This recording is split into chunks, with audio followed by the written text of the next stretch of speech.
Morning మ్యాగజైన్కి స్వాగతం. ప్రముఖ దినపత్రిక వచ్చిన వార్తలోనికి జరుగుతున్న పరిణామాలు చూద్దాం.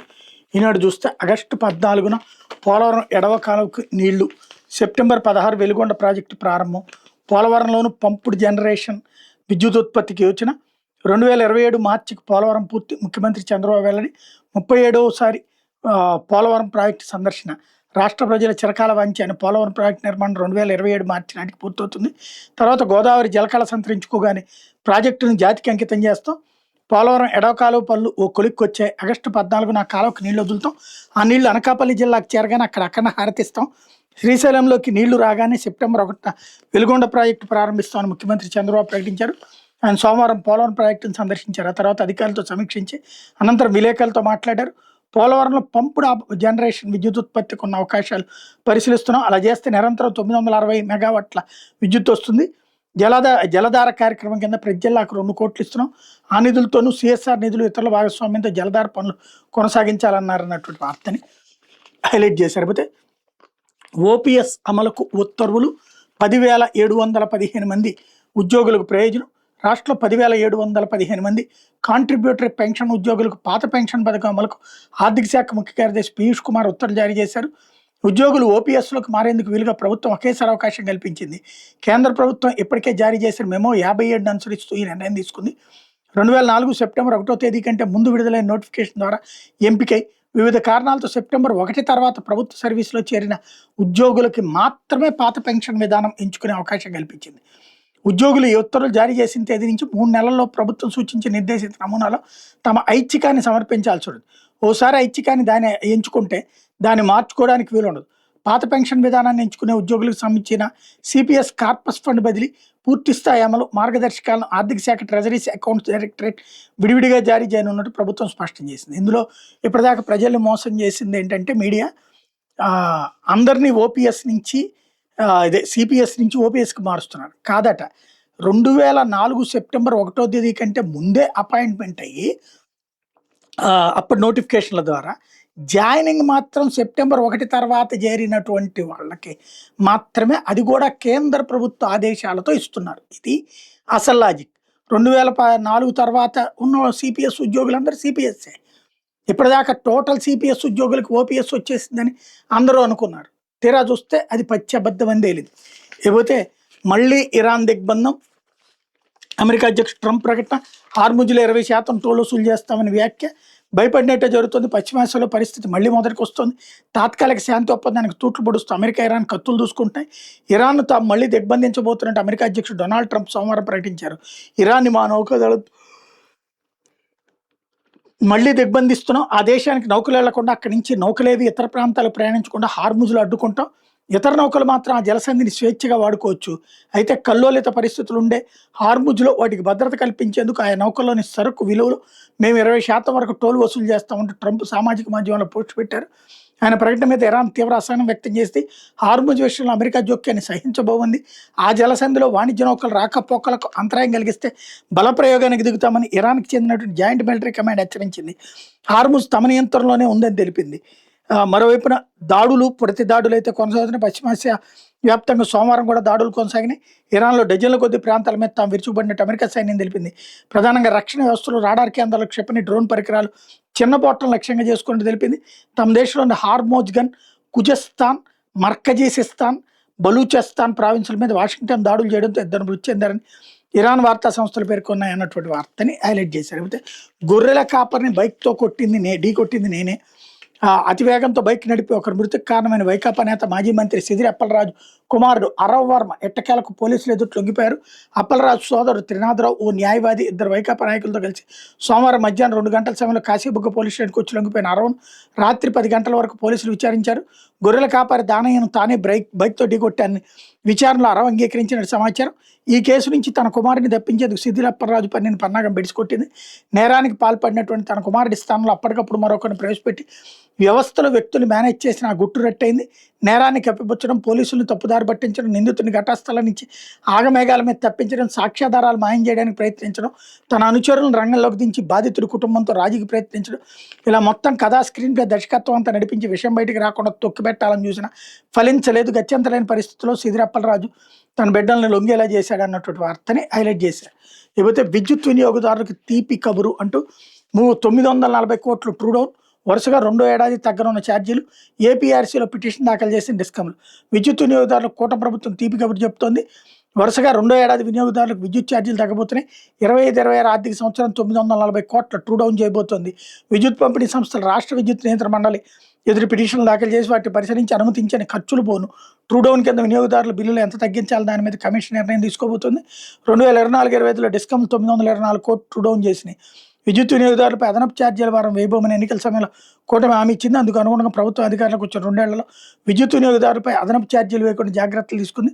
వైకాపా ప్రభుత్వం ఇదే 5 ఏళ్లలో ట్రూ అప్ ఇంధన సర్ఛార్జ్ విద్యుత్ సుంకం పేరుతో 32,166 కోట్లు భారం వినియోగదారుల మీద వేసింది అన్నటువంటి వార్తని హైలైట్ చేశారు. లేకపోతే 4,196 ఎకరాల్లో ప్రైవేట్ పారిశ్రామిక పార్కులు ఏర్పాటుకి 8 సంవత్సరాలకు ప్రభుత్వ అనుమతి, 1,720 కోట్లతో మౌలిక సదుపాయాలు, పరిశ్రమలకు భూములు అందుబాటులో ఉంచడమే లక్ష్యం. రాష్ట్రంలో 8 చోట ప్రైవేట్ పారిశ్రామిక పార్కులు ఏర్పాటవుతున్నాయి. వీటి ద్వారా పరిశ్రమల ఏర్పాటుకి 4,196 ఎకరాల భూమి అందుబాటులో రాబోతుంది.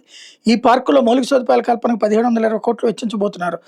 రాష్ట్రంలో ప్రైవేట్ పారిశ్రామిక పార్కులను ప్రోత్సహించేందుకు వీలుగా AP private industrial parks plug and play industrial infrastructure పాలసీని ప్రభుత్వం తీసుకొచ్చింది అన్నటువంటిది హైలైట్ చేశారు. లేకపోతే ఎన్యూమరేషన్ పత్రాల సమర్పణకు నేడే ఆఖరి రోజు, గడువు పొడిగించాలని ఈసీకి సీఈఓ లేక వివరాలు రావడానికి అవకాశం లేని జాబితాలో 39,81,399 ఓటర్లు. ఇది నిన్న దాచేశారు. ఓన్లీ ఒక 20 లక్షలే రావాలన్నారు. తెరా చూస్తే ఇప్పుడు ఈనాడు రాసుకొచ్చింది 39,81,399 మంది ఓటర్ల వివరాలు రావడానికి అవకాశం లేని జాబితాలు పెట్టారట. వీళ్లలో మృతులు 14,19,644 మంది. మిగతా వాళ్ళు ఎవరు? ఇతర రాష్ట్రాల్లో ఇటిట్లో ఉన్నటువంటి వాళ్ళు 3,69,50,812 మంది ఓటర్ల డిజిటలైజేషన్ పూర్తి అన్నటువంటి వార్తని హైలైట్ చేశారు. లేకపోతే నిమిషానికి 48 జననాలు, 17 మరణాలు. దేశంలో జనాల రేటు తగ్గుతోంది. 2023లో దేశ జనాభా నికర పెరుగుదల 1,65,47,391 ఉంటే 24లో 12,303 తగ్గి 1,65,35,088 మాత్రమే నమోదైంది. 2024లో దేశవ్యాప్తంగా నిమిషానికి సగటున 48 జనాలు, 17 మరణాలు నమోదయ్యి మొత్తం జనాభా 140 కోట్లకు చేరింది. జనాలు పట్టణాలతో పోలిస్తే గ్రామాల్లో 14% తక్కువ ఉంటే మరణాలు 14% పెరిగినాయి. దేశవ్యాప్తంగా 2024 జనవరి 1వ తేదీ నుంచి డిసెంబర్ వరకు జారీ చేసిన జనన మరణ ధృవీకరణ పత్రాల ఆధారంగా మొత్తం 2.54 కోట్ల మంది పుట్టగా 89.38 లక్షల మంది కన్నుమూశారు. అంటే నికరంగా దేశ జనాభా 1.65 కోట్లు పెరిగింది. 2023లో జనాలు 2.52 కోట్లు ఉంటే 24లో 2.54 కోట్లకి పెరిగాయి. అయితే మరణాలు అధికంగా ఉన్నందున నికర జనాభా 12,303 తగ్గింది. దేశ చరిత్రలో 2021 తర్వాత అత్యధిక మరణాలు 24లో నమోదయ్యాయి. 21లో 1.01 కోట్ల మరణాలు ఉంటే 24లో 89.38 లక్షలు సంభవించాయి. ఇది 2023లో నమోదైన 86 లక్షల కన్నా అధికం. దేశంలో ఎక్కడ జనన మరణాలు సంభవించినా సమీపంలోని గ్రామ పంచాయతీ లేదా మున్సిపల్ కార్యాలయం నుంచి ధృవీకరణ పత్రం తీసుకోవాలని నిబంధన ఉంది. వీటి రిజిస్ట్రేషన్ ప్రత్యేక పౌర నమోదు వ్యవస్థను కేంద్రం నిర్వహిస్తుంది. ఏటా జనవరి నుంచి డిసెంబర్ వరకు జారీ అయ్యే పత్రాల ఆధారంగా అన్ని రాష్ట్రాలు నమోదైన జనన మరణ వివరాలు, జనాభా అంచనాలు సిఆర్ఎస్ నివేదిక పేరుతో కేంద్ర జనాభా లెక్కల విభాగం విడుదల చేస్తుంది. 2024 ఏడాదికి సంబంధించిన నివేదికను తాజాగా విడుదల చేసింది అన్నటువంటి వార్తని హైలైట్ చేశారు. లేకపోతే జగన్ కంపెనీలో పెట్టుబడులన్నీ క్విట్ ప్రోకోనే తాము లాభాల కోసమే వైఎస్ జగన్కి చెందిన కంపెనీలో పెట్టుబడులు పెట్టామని దాల్మియా సిమెంట్స్తో సహా పలు సంస్థలు చెప్పారు. అయితే అప్పటి ప్రభుత్వం నుంచి అనుచిత లబ్ధిని పొందిన వాళ్ళు ముడుపుల రూపాయన జగన్ కంపెనీలో పెట్టుబడులు పెట్టారు. తెలంగాణ హైకోర్టుకు సిబిఐ నివేదించింది. పెట్టుబడులన్నీ క్విట్ ప్రోకో పరిధిలో ఉన్నాయి.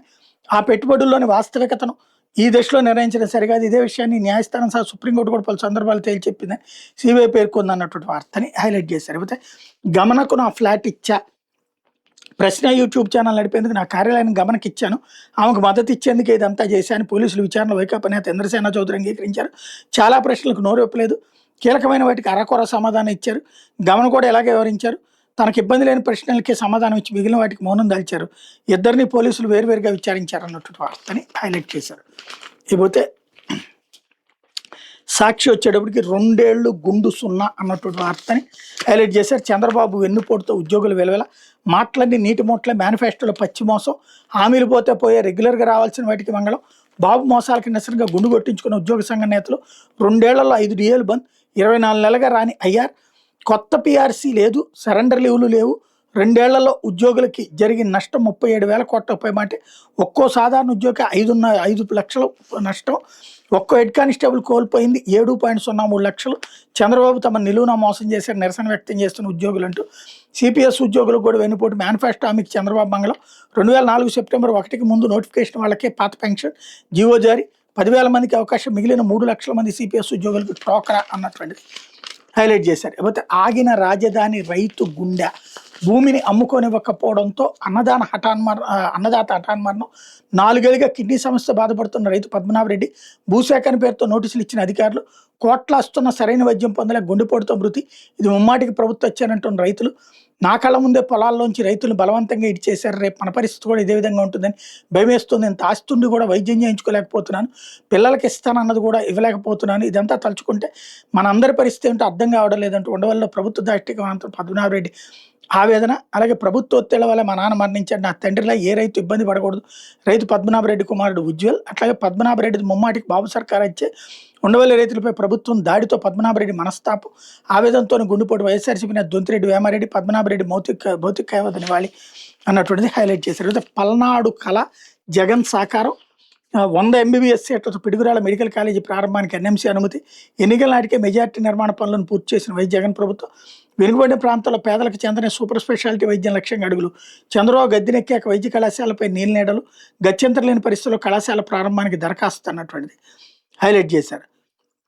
అయితే రాయలసీమ లిఫ్ట్ గేమ్ చేంజర్ అంటూ నికర జలాల వినియోగానికి ఇదే ఏకైక మార్గం, ఇది లేకపోతే కేటాయించి నీళ్లు వాడుకోలేం, రాష్ట్ర ప్రయోజనాలు తాకట్టు పెట్టిన చంద్రబాబు, సీమ హక్కుల కోసం రాష్ట్ర వ్యాప్త ఉద్యమం చేపడతాం వైఎస్ఆర్సీపీ నేతలు స్పష్టీకరణ అన్నటువంటిది హైలైట్ చేశారు. లేకపోతే నా ఓటు లేదంట, నేను మాజీ మంత్రిని 45 ఏళ్లుగా ఓటేస్తున్నా, నా ఓటు లేకపోవడం విడ్డూరం, అడ్మినిస్ట్రేషన్ అస్సలు బాగాలేదు, రాష్ట్ర ప్రభుత్వం సర్ప్రక్రియపై దృష్టి సారించాలి, మాజీ మంత్రి డాక్టర్ శనక్కాయల అన్నది ఇక్కడ హైలైట్ చేశారు. అయితే టీడీపీ అనుసరణలోనే పల్నాడులో వైఎస్ఆర్సీపీ సానుభూతి పరులే టార్గెట్, గ్రామస్తులు ఆందోళన చేసిన తీరు మార్చుకున్న అధికారులు, ఓట్లు నమోదు చేయొద్దని నేరుగా బిఎల్ఓలకు ఆదేశం అన్నటువంటిది హైలైట్ చేశారు. లేకపోతే గిరిజన అవుట్ సోర్సింగ్ టీచర్ల మెరుపు ఆందోళన, అనుమతి లేదంటూ ఈడ్చిపడేసి అరెస్ట్ చేసిన పోలీసులు బలవంతంగా వ్యాన్లోకి ఎక్కించి పలు పోలీస్ స్టేషన్లకు తరలింపు, పెనుగులాట్లో సొమ్మశీలి పడిపోయిన మహిళా టీచర్లు, తాడేపల్లి ఎస్టీ గురుకుల విద్యాలయాల సంస్థ ఉద్రిక్తత, ఉద్యోగ భద్రత కోసం మెరుపు ఆందోళనకు దిగిన గిరిజన అవుట్ సోర్సింగ్ టీచర్లపై పోలీసులు తమ ప్రతాపం చూపించారు.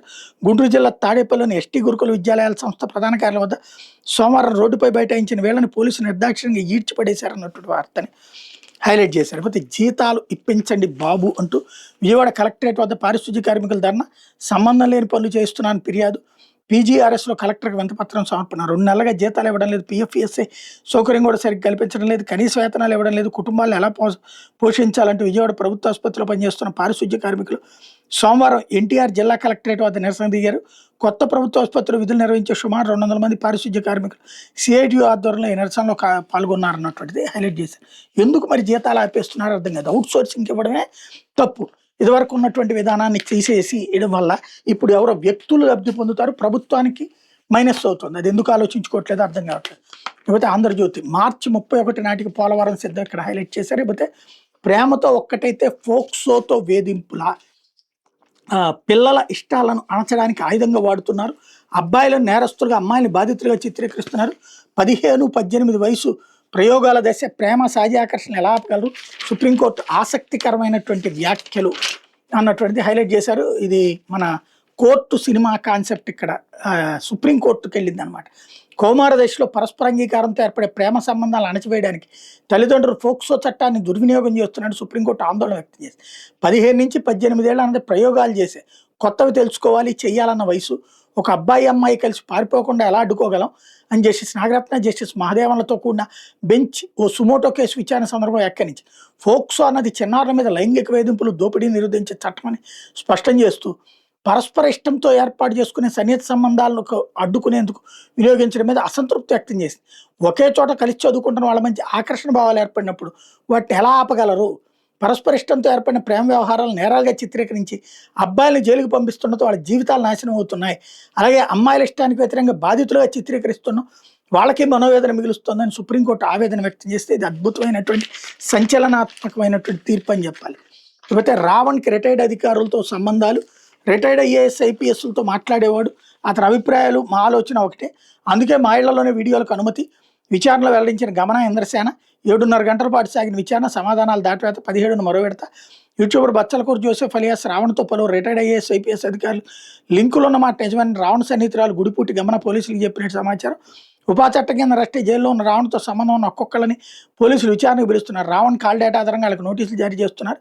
ఈ క్రమంలో బెంగళూరుకి చెందిన గమన, హైదరాబాద్కి చెందిన రియల్ ఎస్టేట్ వ్యాపారి ఇంద్రసేన చౌదరి గన్నవరం డీఎస్పీ కార్యాలయం సోమవారం విచారించారన్నటువంటిది హైలైట్ చేశారు. అయితే సాయి కృష్ణ కేసులో మా దర్యాప్తు అక్కర్లేదు, అంతర్రాష్ట్ర అంతర్జాతీయ సంబంధాలపై ప్రభావం చూపేంత కేసు కాదు, ఇప్పటికే ఐజీ పర్యవేక్షణలో సిట్ విచారణ, మాకు బదిలీ చేయాలని భావిస్తే సిబ్బంది సహకారం అందించాలని ఆదేశించండి హైకోర్టులో సిబిఐ కౌంటర్ అన్నటువంటిది హైలైట్ చేశారు. అయితే నిత్యహారతులకి నియమం, తిరుమలపై కర్ణాటక సీఎం వ్యాఖ్యలతో చర్చ, నిత్యం మఠాలు మైసూరు సంస్థానం తరపున హారతులు, పాల్గొనే వాళ్ళ జాబితా ముందే ఖరారు, ఆదేశాలు, ఆ ముగ్గురిలో ఒక్కరికే హారతులో అవకాశం, డీకే చెప్పినట్టుగా ఎమ్మెల్యేలు మంత్రులకి నో ఛాన్స్ అన్నటువంటి వార్తని హైలైట్ చేశారు. లేకపోతే సిదిరి సీన్ రివర్స్ అంటూ యాక్సిడెంట్ కేసులో బెడిచికొట్టిన డ్రామాలు, ఎట్టకేలకు వైసీపీ మాజీ మంత్రి కొడుకు అరెస్ట్, బుల్లెట్ బైక్తో ఢీకొట్టడంతో గొర్రెల కాపర్ మృతి, అంజుడిపై కేసు పెట్టించి కుమారుడు అరవం తప్పించేందుకు అప్పలరాజు పక్కా ప్లాన్, ఆంధ్రజ్యోతి కథనంతో బయటపడ్డ నిజం, ఓ డ్రైవర్ సాక్ష్యం, సీసీ ఫుటేజ్ ఆధారంగా గుట్టురట్టు, దీంతో అరవను పోలీసులకు అప్పగించిన సిబిఐ సిదిరి, తప్పుడు సమాచారం ఇచ్చినందుకు సిదిరి పైన కేసు అన్నటువంటిది హైలైట్ చేశారు. లేకపోతే 25 మంది కాకీలపై వేటు, పోలీస్ స్టేషన్ పూర్తిగా వైట్ వాష్, బుచ్చి ఏవో మృతి వ్యవహారంలో నెల్లూరు ఎస్పీ సంచలన నిర్ణయం, కట్టుదప్పిన పోలీసుల మీద కఠిన చర్యలు తీసుకోవడం మనం చూసాం, కానీ ఏకంగా పోలీస్ స్టేషన్ వైట్ వాష్ చేయడం బహుశా రాష్ట్ర పోలీస్ చరిత్రలో ఇది మొదటిసారి కావచ్చు. నెల్లూరు జిల్లా ఎస్పీ అజితా వేజెండ్ల ఈ సంచలన నిర్ణయం తీసుకున్నారు. అనుమానాస్పద మృతి కేసును తప్పుదారి పట్టించాలి దర్యాప్తు చేయడం, విధుల్లో నిర్లక్ష్యం తదితర ఆరోపణలపై బుచ్చిరెడ్డిపాలెం అర్బన్ పోలీస్ స్టేషన్ సిఐఎస్ఐని వీఆర్కి పంపించారు. 23 మంది సిబ్బందిని బదిలీ చేశారు. దీంతో బుచ్చి పోలీస్ స్టేషన్ పూర్తిగా ఖాళీ అయింది. నెల్లూరు జిల్లా బుచ్చిరెడ్డిపాలెం వ్యవసాయ అధికారి నడవాటి శ్రీహరి గత నెల 15వ తేదీన బామ్మర్ది హరికృష్ణతో కలిసి కారులో పెంచెల కోనకు వెళ్లారు. మార్గ మధ్యలో గుండెపోటుతో శ్రీహరి మృతి చెందినట్టు కుటుంబ సభ్యులకు హరికృష్ణ తెలిపాడు. అదే కారులో మృతదేహాన్ని సొంత గ్రామాన్ని బుచ్చిరెడ్డిపాలెం మండలం కొత్త మెనగల్లకు తీసుకెళ్లారు. కుటుంబ సభ్యులు సైతం అతని మాటలు నిజమని నమ్మారు. అయితే శ్రీహరి తోటి ఉద్యోగులు, మిత్రులు, గ్రామస్తులు మృతదేహంపై గాయాలుంటూ గమనించారు. శ్రీహరి సహజమాటం కాకపోవచ్చని అనుమానాలు వ్యక్తం చేశారు. ఘటనా స్థలానికి వచ్చిన Buchireddypalem urban police station CI Matangi Srinivasarao SI Santosh రెడ్డికి విషయం తెలిపారు. కేసు నమోదు చేసి పోస్ట్ మార్టం చేయమని వ్యవసాయ అధికారులు కోరిన పోలీసు అధికారులు పట్టించుకోలేదు. కుటుంబ సభ్యులు ఫిర్యాదు చేస్తే కేసు నమోదు చేస్తామంటూ మెలికిపెట్టారు. అందుకు కుటుంబ సభ్యులు ముందుకు రావడంతో మృతదేహాన్ని దహనం చేశారు. ఎస్పీ గ్రీవెన్స్ సెల్కి వచ్చిన శ్రీహరి భార్య ఎన్లావణ్య తన భర్తది సహజమాటం కాదని ఫిర్యాదు చేశారు. ఆయన హత్య చేశారని అనుమానాలు ఉన్నాయని, కేసు నమోదు చేసి న్యాయం చేయాలని కోరారు. శ్రీహరికి సంబంధించిన ఆస్తిని తనకు రాసి ఇవ్వాలంటూ తన తమ్ముడు హరికృష్ణ తరచూ ఘర్షణకు దిగుతున్నాడని తెలిపారు. తనకు హరికృష్ణపై అనుమానం ఉందని తన ఫిర్యాదులో పేర్కొన్నారు. దీని మీద వెంటనే స్పందించిన ఎస్పీ అజితా వేజెండ్ల శ్రీహరి మృతిపై కేసు నమోదు చేసి విచారణ జరపాలని నెల్లూరు రూరల్ డీఎస్పీ ఘట్టమనేని శ్రీనివాసరావు ఆదేశించారు. అవన్నీ రంగంలోకి దిగిన డీఎస్పీ పలు కోణాల్లో కేసులు విచారించారు. ఆ తర్వాత కొద్ది రోజుల్లోనే 2 నిందితులను అరెస్ట్ చేశారు. ప్రధాన నిందితుడు హరికృష్ణ కోసం గాలిస్తున్నారు. శ్రీహరి తన బావమరిది హరికృష్ణ నమ్మి కోర్టులో విలువ చేసే ఆస్తిని అతని పేరు రాసినట్టు, అప్పుగా కొంత నగదు ఇచ్చినట్టు దర్యాప్తులో తేలింది. పోలీసు వర్గాల కథనం ప్రకారం ఆస్తి నగదును శ్రీహరి తిరిగి అడగడంతో వాళ్ళిద్దరి మధ్య ఘర్షణ మొదలైంది. తన సంపత్తి తనకిస్తే మంచిలు కట్టుకుంటానని శ్రీహరి కోరారు. వాటి తిరిగి ఇవ్వడం ఇష్టం లేని హరికృష్ణ తన భావన హత్య చేయాలని పథకం పన్నాడు. అందులో భాగంగా పెంచెల కోనకు శ్రేయాని కారులో తీసుకెళ్లాడు. తిరిగి వచ్చే క్రమంలో చేజర్ల సమీపంలో కారును ఆపాడు. అప్పటికే హరికృష్ణ ప్లాన్లో భాగంగా అక్కడ గొలగమూడి చెందిన రవీంద్ర, రామతీర్థానికి చెందిన యానాది చేరుకున్నారు. వాళ్ళిద్దరు శ్రేయాన్ని గట్టిగా పట్టుకోగా హరికృష్ణ కుక్కలకు మత్తెక్కేందుకు ఇచ్చే ఇంజక్షన్లు 2 చేయడంతో మత్తులోకి జారుకున్నారు. ఆ తర్వాత ముగ్గురు కలిసి ఊపిరాడకుండా చేసి శ్రేయాన్ని హత్య చేశారు. గుండెపోటుగా చిత్రీకరించి ఆయన గ్రామంలో అంత్యక్రియలు జరిపించేశారు. శ్రీహరి మృతిపై ఆయన తోటి ఉద్యోగులు అనుమానాలు వ్యక్తం చేస్తున్న సిఐఎస్ఐ పట్టించుకోకపోవడం, ఆ కోణంలో కనీసంగా ఆలోచించకపోవడం అనుమానాలకు తావిస్తోంది. ఎవరు మృతి చెందినా పూడ్చే అలవాటు శ్రీహరి కుటుంబ సభ్యులకు ఉంది. ఆయన మృతదేహాన్ని కాల్చారు. ప్రధాన నిందితుడు హరికృష్ణ కాల్ లిస్టును పోలీసు అధికారులు పరిశీలిస్తున్నారు. దాని ఆధారంగా పోలీసులు కూడా నిందితులుగా చేర్చే అవకాశం ఉందని పోలీసు వర్గాలు చర్చించుకోండి. నేపథ్యంలో Buchireddypalem urban CI Srinivasarao, SI Santosh Reddy సిబ్బంది తీరు మీద ఎస్పీ అజిత వేజన్లు ఆగ్రహించారు. సిఐ ఎస్ఐని వీఆర్కి పంపించారు. 23 మంది సిబ్బందిని బదిలీ చేస్తూ ఆదేశాలు జారీ చేశారు. అయితే పొంగనూరు టీడీపీ సమావేశంలో ఘర్షణ అన్నటువంటి వార్తని హైలైట్ చేశారు. తొలుత తంబళపల్లి సమావేశంలో కూడా తిరుపతిలో సోమవారం జరిగిన అన్నమయ్య జిల్లా పొంగనూరు తంబళపల్లి నియోజకవర్గాల టీడీపీ సమావేశాల్లో ఘర్షణ చోటు చేసుకుంది. పొంగనూరులో టీడీపీలో 2 వర్గాలు గొడవపడ్డాయి. ఈ ఘర్షణలో పలువురు గాయపడ్డారు. తమ్మడపల్లిలో తమ సమావేశానికి ఎందుకు పిలవలేదంటూ వర్గం గొడవ దిగింది. పొంగనూరులో టీడీపీ ఇన్ఛార్జి మార్పు విషయం మీద కేడర్ అభిప్రాయాలు సేకరించేందుకు సోమవారం మధ్యాహ్నం తిరుచానూరు సమీపంలో హోటల్లో మంత్రులు BC Janardhan Reddy, Ramprasad Reddy, zonal coordinator Damacharla Satya, Annamayya జిల్లా టీడీపీ అధ్యక్షుడు సుగవాసి ప్రసాద్ బాబు, నియోజకవర్గ పరిశీలకుడు శాప్ చైర్మన్ రవినాయుడు సమావేశం ఏర్పాటు చేశారు. నియోజకవర్గ ప్రస్తుత ఇన్ఛార్జ్ చల్లా రామచంద్రారెడ్డి వర్గీయులు ఏకంగా 1000 మంది దాకా తరలివచ్చారు. ఆయన వ్యతిరేకిస్తున్న వై మధుసూదన్ నాయుడు వర్గం నుంచి సుమారు 100 మంది హాజరయ్యారు. హోటల్ లాంజ్లో మధుసూదన్ నాయుడు వర్గానికి చెందిన ఎస్సీసీఎల్ రాష్ట్ర కార్యదర్శి ముల్లంగి వెంకటరమణ, చల్లా రామచంద్రారెడ్డి పదవి పోయినట్టే నేను వ్యాఖ్యానించడంతో గొడవ మొదలైంది. చల్లా వర్గీయులు పూలకుండీలు విసిరేయడంతో ముల్లంగి వెంకటరమణకి తలకు తీవ్ర గాయమైంది. మీడియా ప్రతినిధుల మీద కూడా చల్లా వర్గీయులు దాడి చేశారు. తమ మీద దాడిని నిరసిస్తూ మీడియా ప్రతినిధులు హోటల్ వెలుపల ధర్నాకు దిగారు. దాడి చేసిన వాళ్ళ మీద కేసులు నమోదు చేస్తామని మంత్రులు హామీ ఇవ్వడంతో ధర్నా విరమించారు. ఈ ఘటన మీద పోలీసులు కేసు నమోదు చేశారు. రేపు తంబళపల్లి నియోజకవర్గ టీడీపీ సమావేశంలో గొడవ జరిగింది. తంబళపల్లి టీడీపీ ఇన్ఛార్జ్ జయచంద్రారెడ్డి మద్యం కుంభకోణంలో చిక్కుని అరెస్ట్ కావడంతో ఆయన పదవి నుంచి తప్పించారు. ఈ నేపథ్యంలో కొత్త ఇన్ఛార్జి నియమించేందుకు కేడర్ అభిప్రాయాలు సేకరించేందుకు సమావేశం ఏర్పాటు చేశారు. జయచంద్రారెడ్డి వర్గీయులు సుమారు 100 మంది దాకా హాజరయ్యారు. వాళ్ళని సమావేశంలోకి అనుమతించకపోవడంతో ఆందోళనకు దిగారు. మంత్రులు జోక్యంతో వాళ్ళంతా శాంతించారు అన్నటువంటిది హైలైట్ చేశారు. ఇది దినపత్రికలో వచ్చినటువంటి వార్తలు వెనకాల జరుగుతున్న పరిణామాలు.